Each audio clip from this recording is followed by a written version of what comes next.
तो चलिए स्टार्ट करते हैं अपना पार्ट जो है सेकंड। और इसमें जो है हम पहले जो 2 लेसन्स हैं पार्ट्स ऑफ स्पीच, जिसमें एक इंट्रोडक्शन था एक जनरल सा, उसके बाद नाउन को हम पढ़ चुके हैं। उसके बाद हम बात करते हैं आज प्रोनाउन की। इस वीडियो में प्रोनाउन के बारे में बात करेंगे। तो चलिए स्टार्ट करते हैं प्रोनाउन को। सो चैप्टर नंबर 3 प्रोनाउन, है ना। सबसे पहली बात तो ये है कि हम नाउन में डिस्कशन कर चुके हैं कि जो हमारा एक नाउन होता है उसके किस प्रकार से, किस तरीके से टाइप्स होते हैं, ठीक है। इसके बारे में डिस्कशन कर चुके हैं। बट सीधी सीधी और सिंपल बात ये है कि जो हमारे वर्ड्स होते हैं प्रोनाउन, वो नाउन की जगह पे यूज़ किए जाते हैं उसके रिपीटेशन को रोकने के लिए। ओके, उसके बार बार रिपीटेशन को रोकने के लिए किसको यूज़ किया जाता है? प्रोनाउन को यूज़ किया जाता है। For example, Mohan is my friend, ठीक है। Rajni is a student, this is a table, there are 50 boys in my class. तो यहाँ पे जो ये माई लिख रखा है ना, ये जो है क्या है? प्रोनाउन है। ये वाला माई भी प्रोनाउन है। यहाँ पे लिख रखा है ही इज़ अ टीचर। अब मान लीजिए मैं ये कह दूँ कि मोहन इज़ माई फ्रेंड, और उसके आगे मैं बात करूँ उसके प्रोफेशन के बारे में या मोहन के बारे में ही, और आगे मैं बताना चाहूँ, तो मैं मोहन के बारे में आगे कैसे बात कर सकता हूँ कि मैं ये बताऊँगा कि मोहन मोहन, हर बार मोहन नहीं कहूँगा मैं। तो फिर मैं बात कैसे कहूँगा कि वह, उसका, है ना। इस तरीके से मैं बात कहना चाहूँगा। तो ये जो है ही किसके लिए आया है? ये मोहन के लिए ही आया है, एक तरीके से अगर हम बताना चाहें तो। उसके बाद हम देखते हैं आगे, इसका डेफिनेशन देख लेते हैं एक, कि क्या होता है noun. Pronoun. Pronoun is a word which is used in place of a noun. मतलब जो प्रोनाउन होता है वो एक ऐसा वर्ड होता है जो किसी नाउन की जगह पे यूज़ किया जाता है। अब हम बात करते हैं इम्पोर्टेंस ऑफ प्रोनाउन। प्रोनाउन का ज़रूरत क्यों है ना। प्रोनाउन नाउन का सब्स्टिट्यूट होता है लैंग्वेज की अभिव्यक्ति, यानी कि एक्सप्रेशन के लिए, लैंग्वेज के एक्सप्रेशन के लिए, या फिर एक्सप्रेशन को और भी ज़्यादा अट्रैक्टिव बनाने के लिए हम नाउन के पहले प्रोनाउन को यूज़ करते हैं। और बार बार नाउन के रेपिटेशन को रोकने के लिए हम जो है क्या करते हैं?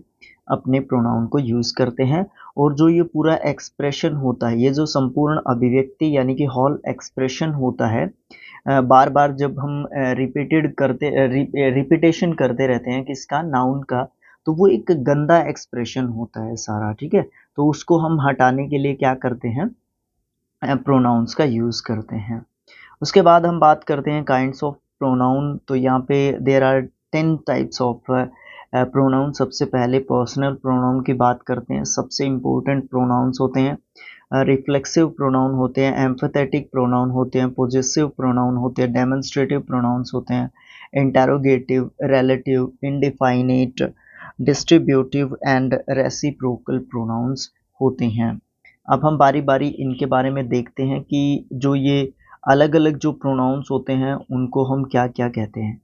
बस इसी के ऊपर बेस्ड है हमारा ये पूरा लेसन। ओके, तो देखिए सबसे पहले बात करते हैं persons which are used in place of names of person things are called personal pronounce.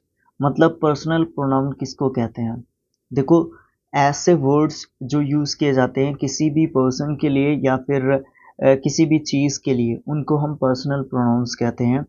इसमें आप जो है I, we, you, he, she, it और दे को शामिल कर सकते हैं। लेकिन इनके दूसरे फॉर्म्स भी होते हैं, जैसे कि ये सारे के सारे कौन से फॉर्म लिखे हुए हैं? ये सब्जेक्टिव फॉर्म लिखे हुए हैं। इनके ऑब्जेक्टिव फॉर्म्स भी होते हैं और इनके पॉजेसिव फॉर्म्स भी जो है एक तरीके से होते हैं। ओके, और पॉजेसिव में 2 फॉर्म्स होते हैं, एक तो पॉजेसिव एडजेक्टिव्स होते हैं और दूसरे पॉजेसिव प्रोनाउंस होते हैं। आगे हमें इनके बारे में जानकारी, ये रहे, बिल्कुल ये रहे, ठीक है। तो यहाँ पे ये लिख दिए सारे, ये हमारे पॉजेसिव एडजेक्टिव्स बनते हैं। और ये यहाँ पे ऑब्जेक्टिव्स वाले पेज को हम यहाँ पे जो है रखते हैं एक तरीके से, ठीक है। तो ये थोड़ा सा आसान रहता है, जैसे कि आई का मी ऑब्जेक्ट बनता है, वी का अस बनता है, यू का यू ही रहता है, ही का हिम बनता है, शी का हर बनता है, इट का इट ही रहता है, दे का देम बनता है। तो इस तरीके से हम समझ सकते हैं चीज़ों को, ठीक है। तो फिर उसके बाद पॉजिटिव केस दो होते हैं, positive adjectives and positive pronouns. Positive adjectives जो है अपने साथ में नाउन लेते हैं, लेकिन पॉजिटिव प्रोनाउंस जो है क्या किया जाते हैं, इंडिपेंडेंटली यूज किए जाते हैं। ठीक है, ये टेबल वगैरह आप जो है एग्जाम्पल वगैरह पढ़ के देख सकते हैं। अगर कोई भी प्रॉब्लम आती है ना तो कमेंट बॉक्स में लिख दीजिएगा, हम उसकी तरफ पूरा ध्यान देंगे। नेक्स्ट है हमारा रिफ्लेक्सिव प्रोनाउन। सबसे पहले मैं आपको ये बता दूं कि यहाँ पे पर्सनल प्रोनाउंस का काफ़ी जो है रोल रहता है। ओके, और इसके पीछे अगर सिंगुलर है तो उसके पीछे हम सेल्फ लगा देते हैं, और अगर प्लूरल है तो उसके पीछे हम जो है सेल्फ्स लगा देते हैं। ठीक है, और हमारे क्या बन जाते हैं, पर्सनल प्रोनाउन बन जाते हैं। कौन से, रिफ्लेक्सिव जो है पर्सनल प्रोनाउंस बन जाते हैं। ठीक है, उसके बाद यहाँ पे एग्जाम्पल्स आप देख सकते हैं, ही स्पॉइल्ड हिमसेल्फ, है ना, और इनका जो मतलब निकलता है ना, मतलब वो निकलता है खुद से, अपने आप से जो है इसका जो है मतलब एक तरीके से निकलता है। तीसरा प्रोनाउन होता है एम्पैथेटिक प्रोनाउन। इसका मतलब होता है जोर देना, दबाव डालना, एम्फेसाइज करना एक तरीके से। ठीक है, तो ये भी एक तरीके से रिफ्लेक्सिव प्रोनाउन ही करते हैं काम। ठीक है, empathetic pronouns are pronouns used for the sake of emphasizes on noun और pronouns। मतलब नाउन या फिर प्रोनाउन के ऊपर एम्फेसाइज करने के लिए, जोर डालने के लिए हम किसका यूज़ करते हैं, रिफ्लेक्सिव प्रोनाउंस का यूज़ करते हैं। एम्पैथेटिक प्रोनाउंस का प्रयोग प्रोनाउन या फिर नाउन के बाद उसको जोरदार बनाने के लिए करते हैं। रिफ्लेक्सिव प्रोनाउन के जैसे ही ये कभी भी वर्ब का ऑब्जेक्ट नहीं हो सकते, और प्रेपोजिशन का ऑब्जेक्ट ये बिल्कुल हो सकते हैं। और इनका मतलब क्या होता है, अपने आप को या फिर खुद को, स्वयं को, इस सब जो है सेंस में इनको यूज किया जाता है। बात करते हैं पॉजेसिव प्रोनाउंस की, और पॉजेसिव प्रोनाउंस क्या होते हैं। The pronoun which is use to denote position और ownership is called a possessive pronoun.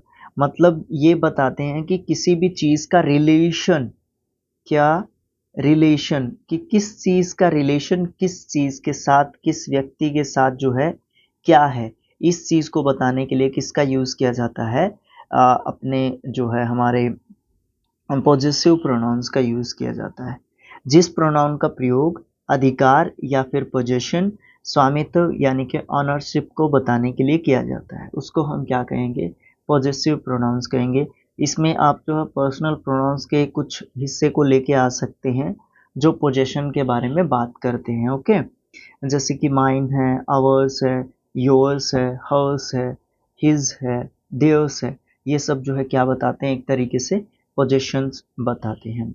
जैसे कि दिस टेबल इज माइन, मतलब जो ये टेबल है ना वो किसकी है, वो मेरी है, मतलब ये बता रहा है कि वो टेबल है किसकी। ओके, दैट इज योर्स, मतलब ये जो चीज़ है ना ये आपकी है, ये बता रहा है ये। ठीक है, तो इस तरीके से हमारे क्या होते हैं, पॉजेसिव प्रोनाउंस होते हैं। नेक्स्ट है हमारा डेमोन्स्ट्रेटिव प्रोनाउन। डेमोन्स्ट्रेट करना मतलब इशारा करना किसी भी चीज़ की तरफ। ठीक है, तो डेमोन्स्ट्रेट करना क्या होता है, इशारा करना होता है। तो डेमोन्स्ट्रेटिव प्रोनाउंस जो है पॉइंट आउट करते हैं, इशारा करते हैं द पर्सन और things for which they stand, मतलब उस चीज़ या उस व्यक्ति की तरफ जो है इशारा करते हैं एक तरीके से, जिसको वो डिनोट करते हैं, जिसके बारे में वो बताते हैं, तो उनको हम क्या कहेंगे, डेमोन्स्ट्रेटिव प्रोनाउंस कहेंगे। इसमें जो चार मेन है इसके, दिस, दैट, दीज, दोज। अब यहाँ पे दिस और दैट जो है सिंगुलर होते हैं, दीज और दोज जो है प्लूरल होते हैं। दिस जो है नज़दीक की सिंगुलर चीज़ के लिए यूज़ किया जाएगा, दीज प्लूरल चीज़ के लिए यूज़ किया जाएगा नज़दीक की। उसी प्रकार से दैट नज़दीक की सिंगुलर चीज़ के लिए, सॉरी दूर की सिंगुलर चीज़ के लिए यूज़ किया जाता है, और दो जो है प्लूरल चीज़ के लिए यूज़ किया जाता है, तो दूर की चीज़ के बारे में बात करेगी। ठीक है, दीज आर एप्पल्स, तो मतलब नज़दीक ही हैं एप्पल्स। दोज आर बनानाज, दूर हैं बनानाज, है ना। इस तरीके से हम बात करते हैं डेमोन्स्ट्रेटिव प्रोनाउंस की। नेक्स्ट है इंटेरोगेटिव प्रोनाउंस। समझ से मतलब जो नाम है उसी से पता चल रहा है कि क्वेश्चन पूछेगा ज़्यादातर, तो है ना, तो मतलब क्वेश्चन पूछेगा, अगर इन प्रोनाउंस को हम यूज़ करेंगे तो क्वेश्चन के रूप में बात करेंगे ये हमसे, और इसमें जो है ज़्यादातर किसको शामिल किया जाता है, हु को, विच को और व्हाट को जो है इसमें शामिल किया जाता है। फिर बात करते हैं इसके डेफिनेशन की। तो ये जो है the pronoun which is use to ask a question is called an interrogative pronoun. मतलब जो क्वेश्चन पूछने के लिए यूज़ किए जाते हैं वर्ड्स एज अ प्रोनाउन, उनको हम क्या कहते हैं, इंटेरोगेटिव प्रोनाउंस कहते हैं। ओके, जैसे कि हु ह्यूमन बींग्स के लिए क्वेश्चन पूछने के लिए यूज़ किया जाता है। Who has written this letter, मतलब जो ये लेटर है ना वो किसने लिखा है, मतलब हु किसके लिए यूज़ किया गया, एक ह्यूमन बींग्स के लिए यूज़ किया गया। बात करते हैं विच की। विच जो है थिंग्स और पर्सन्स, मतलब मनुष्य या फिर वस्तु दोनों के लिए यूज़ किया जा सकता है। जैसे कि which of the pens do you want, मतलब कौन सा पेन चाहिए आपको इनमें से। फिर दूसरा हो सकता है which of the students are absent, कौन कौन से स्टूडेंट्स जो है एब्सेंट हैं आज, है ना। तो इस तरीके की बात की जाती है। विच जो है दोनों के लिए यूज़ होता है, पर्सन और थिंग्स के लिए। बात करते हैं व्हाट की। व्हाट जो है पर्सन और थिंग के लिए, दोनों के लिए यूज़ किया जाता है। जैसे कि व्हाट आर यू अबाउट, मतलब आप किस चीज़ को देख रहे हैं या ढूंढ रहे हैं। ओके, और दूसरा है व्हाट इज़ योर फादर, मतलब आपके पिताजी क्या करते हैं, उनका काम क्या है, उनका ऑक्यूपेशन क्या है। ठीक है, तो व्हाट भी हमारा जो है पर्सन और थिंग्स के लिए यूज़ किया जाता है, विच भी, और हु जो है किसके लिए यूज़ किया जाता है, पर्सन्स के को डिनोट करने के लिए यूज़ किया जाता है। ओके, नेक्स्ट है सेवंथ टाइप जो है रिलेटिव प्रोनाउन है। रिलेटिव मतलब रिलेट करना, ठीक है, संबंध बताना किसी का। The relative pronoun stands instead of a noun and also joins sentences. मतलब क्या है कि रिलेटिव जो प्रोनाउन होते हैं ये एक नाउन के पहले यूज़ किए जाते हैं या फिर एक नाउन सेंटेंस के पहले यूज़ किए जाते हैं, और ये क्या करते हैं, सेंटेंसेस को जॉइन भी करते हैं, कनेक्ट भी करते हैं, यानी कि एक कनेक्टर के रूप में भी जो है अपने रिलेटिव प्रोनाउंस को यूज़ किया जाता है। और यहाँ पे भी मैं आपको बता दूँ, जिस तरीके से हमारे जो इनडिफाइनेट इंटेरोगेटिव जो प्रोनाउंस है ना उनको यूज़ किया जाता है, सेम वही जो है यहाँ पे काम भी करते हैं। इसमें आप शामिल कर सकते हैं हु को, हुम को, विच को, दोज, हुज को, दोज नहीं है सॉरी हुज है, ओके, और दैट को, है ना। तो कहाँ पे कैसे यूज़ करते हैं इनको, ज़्यादा से ज़्यादा तो चीज़ें हमें क्वेश्चंस यानी कि एक्सरसाइजेस में पता चलेंगी, बट यहाँ पे थोड़ा सा इंडिकेशन मिलना बहुत ज़रूरी है। ओके, क्वेश्चंस देखिए एग्जांपल्स के। ओके, जैसे कि the lady who is in pink sari is my mother, मतलब यहाँ पे जो हु है वो क्या कर रहा है, द लेडी को बाकी के सेंटेंस के साथ कनेक्ट कर रहा है। ओके, तो ये एक कनेक्टर के रूप में काम कर रहा है, तो ये रिलेशन बता रहा है। तो यहाँ पे हु क्या है, देखो क्वेश्चन तो बता नहीं रहा है ये हु, है ना। क्वेश्चन बताता होता तो हम इसको रिलेटिव प्रोनाउन इंटेरोगेटिव प्रोनाउन बोलते, बट ये क्या कर रहा है, दो सेंटेंसेस को जोड़ रहा है। ओके, तो दो सेंटेंसेस को जोड़ रहा है, तो यहाँ पे ये किसका काम कर रहा है, कनेक्टर का भी काम कर रहा है ना। तो यहाँ पे ये रिलेटिव प्रोनाउन के रूप में यूज किया जाएगा। अगर आपसे प्रोनाउन पूछा जाएगा तो आप ये कहेंगे कि ये यहाँ पे क्या है, एक रिलेटिव प्रोनाउन है। अब यहाँ पे एक चीज और देखें आप, सब्जेक्ट वर्ब एग्रीमेंट जो है हमारा क्या कहता है, सब्जेक्ट कॉन्कर्ड जो है हमारा क्या कहता है, वो कहता है कि हु यूज़ किया गया है, उससे पहले जो सब्जेक्ट है ना वो सिंगुलर है, तो यहाँ पे आपको वर्ब भी सिंगुलर यूज़ करना पड़ेगा। ओके, उसके बाद दिस इज़ द बॉय हुम ऑल लव। अब यहाँ पे हुम जो है एक ऑब्जेक्ट के रूप में यूज़ किया जाता है ना। हुम जो है किसके रूप में यूज़ किया जाता है, ऑब्जेक्ट के रूप में यूज़ किया जाता है। तो दिस इज जो है सब्जेक्ट हमारा सिंगुलर है।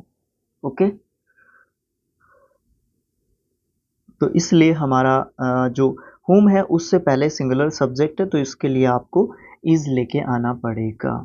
ओके, यहाँ पे ये क्वेश्चंस हैं। फर्स्ट पॉइंट जो है आप देख सकते हैं, हु, हुम और हुज, ये जो है व्यक्तियों के लिए या फिर बड़े जानवरों के लिए यूज़ किए जाते हैं, और विच को हम निर्जीव यानी कि नॉन लिविंग थिंग्स के लिए और पर्सन्स के लिए यूज़ करते हैं, और दैट को हम लिविंग बींग्स और नॉन लिविंग बींग्स दोनों के लिए यूज़ किया जाता है। बींग्स भी हो सकते हैं और थिंग्स भी हो सकती हैं, उसमें दोनों चीज़ें हो सकती हैं। ओके, उसके बाद सेकंड पॉइंट कहता है कि हु, विच, हुम, हुज और व्हाट, इनको हम प्रश्न पूछने के लिए यूज़ किए जा सकते हैं।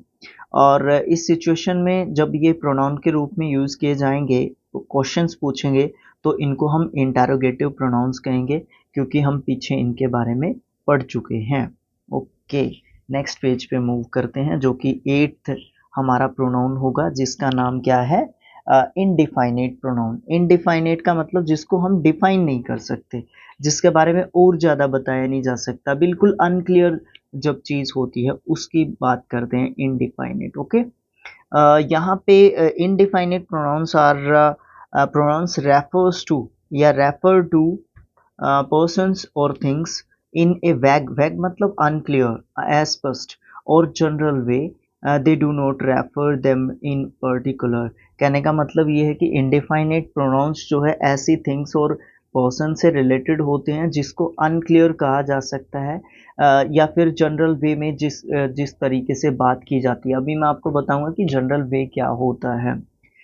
उनको रेफ़र नहीं किया जा सकता किसी भी पर्टिकुलर चीज़ या फिर व्यक्ति के लिए। जैसे मैं अगर बात करूँ, one should keep one's promises, तो यहाँ पे वन जो है ना, वन का मतलब एक होता है वैसे अगर काउंटिंग के हिसाब से बात करेंगे, बट ये काउंटिंग का हिसाब यहाँ पे नहीं दे रहा है।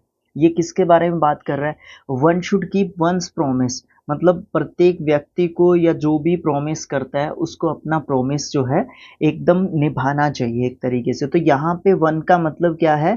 एवरीवन या फिर एवरी पर्सन, या फिर ऐसा पर्सन जो क्या करता है, प्रॉमिस करता है, बट उसको अपना प्रॉमिस कीप करना है, उसको रखना है, उस प्रॉमिस को निभाना है, उस प्रॉमिस के ऊपर चलना है। तो इसलिए जो ये रेड कलर में लिखे हुए हैं, वन, नन, एनीबॉडी, सम, ऑल, मैनी, एने, नन, ये सब जो है क्या है? हमारे इनडिफाइनेट प्रोनाउंस हैं।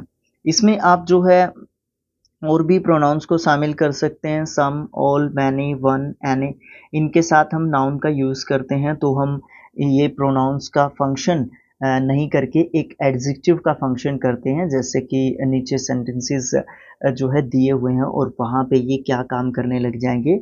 एडजेक्टिव का काम करने लग जाएंगे, और वो भी कौन से? इनडिफाइनेट एडजेक्टिव कह सकते हैं वैसे आप, ठीक है। कई डिफाइनेट का भी कर सकते हैं, क्योंकि वन से हमें एक का पता चलेगा, एक पर्टिकुलर चीज़ का। समझे नहीं होंगे आप क्या कह रहा है ये कह रहा है कि सम, ऑल, मैनी और वन, एनी, इनके बाद अगर नाउन आ जाएगा ना, ठीक है, और ये सब्जेक्ट के रूप में नहीं होंगे, तो ये एडजेक्टिव का काम करते हैं। ओके, फिर इनडिफाइनेट एडजेक्टिव आप इनको कहेंगे, जैसे कि he will qualify one day, तो यहाँ पे ये सब्जेक्ट हो गया, ये वर्ब हो गया, ये इसका मतलब मॉडल ऑक्सिलरी का वर्ब हो गया, और वन डे ऑब्जेक्ट की जगह पे है, क्योंकि वन के बाद क्या आया है? एक नाउन आया है, जो कि क्या है? डे है। ओके, तो यहाँ पे ये वन क्या कर रहा है? ये ऑब्जेक्ट के रूप में ये एडजेक्टिव हो जाएगा, किसका? इस नाउन का ये एडजेक्टिव हो जाएगा। बाकी के सेंटेंसेस आप करके देख लीजिएगा, बताइएगा मुझे अगर कोई प्रॉब्लम आती है तो। Okay, distributive pronounce. Distributive pronounce किसको कहते हैं? जो डिस्ट्रीब्यूट कर देते हैं, क्या कर देते हैं? बांट देते हैं एक तरीके से। Okay, when each, either, neither are used as pronouns, they are called distributive pronounce.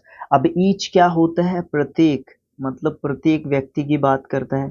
Either, दो में से एक की बात करता है। नाइदर, ये मीनिंग्स भी ध्यान रखने बहुत जरूरी हैं बच्चे। नाइदर क्या होता है? दो में से कोई भी नहीं होता है, ठीक है। जैसे अगर बात करें एवरी, एवरी का मतलब भी प्रत्येक होता है, ठीक है। तो आप वैसे हो सकता है कि आप क्या बोलते हैं उसको, ईच और एवरी के बीच में थोड़ा सा डिफरेंस भी होता है। ओके, एक्सरसाइज में आएगा तभी आपको बताएंगे जरूर, है ना। यहाँ पे आप जो है यूज़ कर सकते हैं डिस्ट्रीब्यूटिव प्रोनाउन को। उसके बाद हम बात करेंगे अपना ध्यान दे में दिए गए 2 पॉइंट्स, रेसिप्रोकल प्रोनाउन होगा हमारा लास्ट। डिस्ट्रीब्यूटिव प्रोनाउंस जो है सिंगुलर फॉर्म में यूज़ किए जाते हैं, सिंगुलर नंबर में यूज़ होते हैं, और इनके साथ जो है सिंगुलर वर्ब का यूज़ किया जाता है। सिंगुलर जो है होते हैं हमारे डिस्ट्रीब्यूटिव प्रोनाउंस। सेकंड पॉइंट है ईच, आइदर, नाइदर के साथ हम जो है नाउन को यूज़ कर सकते हैं, ठीक है। और ईच, आइदर, नाइदर एडजेक्टिव बन जाएंगे अगर इनके बाद हमने नाउन का यूज़ कर दिया, जैसे इनडिफाइनेट प्रोनाउंस के साथ हो रहा था, तो उनको हम डिस्ट्रीब्यूटिव एडजेक्टिव कहेंगे, ओके। और उनको हम इनडिफाइनेट एडजेक्टिव्स कह रहे थे, ओके। ये चीज़ जो है देखने को मिलेगी। ईच नाइफ इज शार्प, है ना। तो यहाँ पे ईच जो है क्या है, एडजेक्टिव है, लेकिन ये किसके रूप में आया हुआ है, सब्जेक्ट के रूप में आया हुआ है। लेकिन नाउन, नाउन यहाँ पे मेन जो वर्ड है, मेन जो सब्जेक्ट है ना, वो क्या है, वो नाइफ है, ओके। ठीक है, समझ गए होंगे आप बात। सारी बातें समझानी जरूरी हैं, सारे पॉइंट्स करने जरूरी हैं। कई बार आपके कमेंट्स आ जाते हैं कि सर आपने एग्जाम्पल्स छोड़ दिए। हम एग्जाम्पल्स इसलिए छोड़ देते हैं ताकि आप भी उनको पढ़ सकें, आप भी उनको पढ़ के समझ सकें एग्जाम्पल्स को, ओके। अब बात करते हैं रेसिप्रोकल प्रोनाउन की। ईच अदर और वन अनदर, ये जो है रेसिप्रोकल प्रोनाउंस होते हैं। रेसिप्रोकल मतलब एक दूसरे के से मतलब एक्सपेक्टेशंस रखते हैं बराबर की, ओके। एग्जाम्पल से समझ में आएगा आपको। ईच अदर और वन अनदर, इसमें सबसे इम्पोर्टेंट जो है रेसिप्रोकल प्रोनाउंस होते हैं। इन्हीं को दोनों को ही कहा जाता है, आप यही समझ सकते हैं।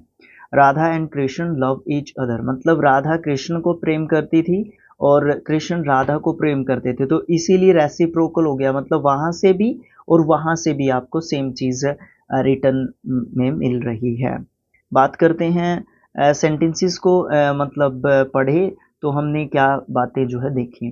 दो व्यक्तियों के लिए ईच अदर को यूज करते हैं और दो से ज्यादा के लिए वन अनदर को यूज करते हैं। ईच अदर और वन अनदर जब यूज किए जाते हैं तो दो छोटे छोटे सेंटेंसेस को जोड़ने के लिए यूज करते हैं इनको, जैसे कि राधा लव्स कृष्णा, कृष्णा लव्स राधा। ये तो अलग अलग हो गए दोनों सेंटेंसेस। अगर साथ में करेंगे तो जैसे हमने देखा था, Radha and Krishna love each other, यहाँ पे कंबाइन कर दिया। तो आपका जो हमारा रेसिप्रोकल प्रोनाउन होते हैं, वन अनदर और ईच अदर, वो क्या करते हैं, दो सेंटेंसेस को या दो सिंपल सेंटेंसेस को अगर हम कहें तो वो क्या कर देते हैं, कंबाइन कर देते हैं। तो इस प्रकार से यहाँ पे एक एक्सरसाइज भी आपको देखने को मिलती है। और इसी प्रकार से हमारा जो चैप्टर नंबर सेकंड है, क्या बोलते हैं चैप्टर नंबर सेकंड को, प्रोनाउन, ठीक है, वो हमारा कंप्लीट हो जाता है। Next day third fourth chapter की बात करेंगे, बिकॉज पहले वीडियो में है ना 2 चैप्टर कंप्लीट हो गए थे, उसमें पार्ट्स ऑफ स्पीच के बारे में बताया गया था जस्ट। और फिर हम बात करेंगे नेक्स्ट डे या नेक्स्ट वीडियो में। तो आपको ये सीरीज़ कैसी लग रही है, अच्छी लग रही है तो शिक्षा और अध्ययन को सपोर्ट करें। इसके अलावा स्किल IQ एजुकेशन है अपना दूसरा चैनल, उसको भी सपोर्ट करें, सब्सक्राइब करें, ठीक है। और प्रत्येक प्लेटफॉर्म पे आपको जो है स्किल IQ एजुकेशन मिलेगा आपको, टेलीग्राम पे, फेसबुक पे, इंस्टाग्राम पे, ट्विटर पे, ठीक है। तो सब जगह जो है स्किल IQ एजुकेशन को फॉलो करना है। तो thanks for watching, thank you so much. ये एक्सरसाइज भी दी हुई है यहाँ पे, ठीक है। तो आप जो है इन एक्सरसाइज को ट्राई आउट कर सकते हैं अगर आप करना चाहें तो। नहीं तो हम नेक्स्ट जो रूल्स ओनली कुछ वीडियोस बना देते हैं पहले, फिर हम एक्सरसाइजेस को भी करवाना शुरू करेंगे। तो thanks for watching again, thank you so much. जाने से पहले सपोर्ट जरूर करना है, सब्सक्राइब करना है चैनल को।